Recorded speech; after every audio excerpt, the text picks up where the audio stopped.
Қайырлы күн достар! Бүгін біз сіздермен вупипай печеньесін дайындайтын боламыз.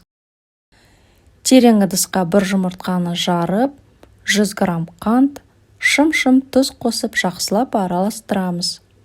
Үлпілдек масса болғанша араластырамыз. 100 грамм айран, 50 грамм ерітілген майды қосып жақсылап араластырамыз.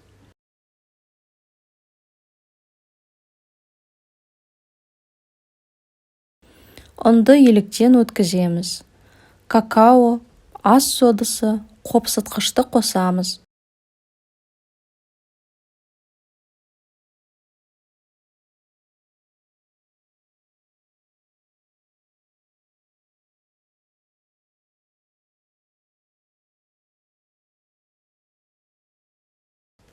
Жақсылап араластырамыз.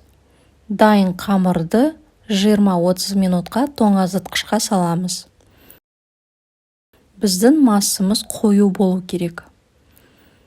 Қолымызды майлап, аз мөлшерде қамырды үзіп алып, домалақ форма келтіреміз.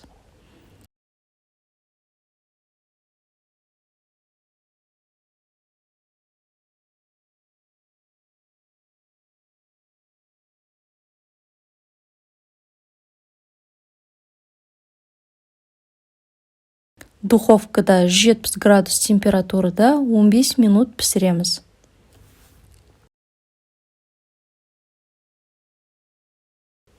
Печенье піскенше крем дайындаймыз.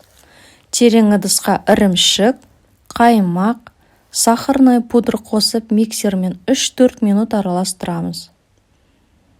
Печенье суытылды. Біреуін алып крем жағып, екінші печеньемен жабамыз.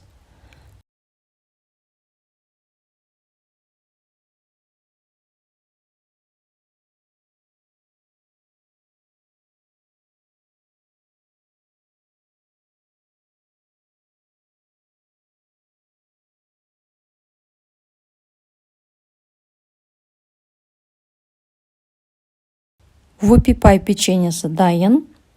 Тоңазытқышқа кемінде 3 сағатқа салып қоямыз. Астарыңыз дәмді болсын. Рецепт ұнаса лайк басып, каналыма жазылыңыз.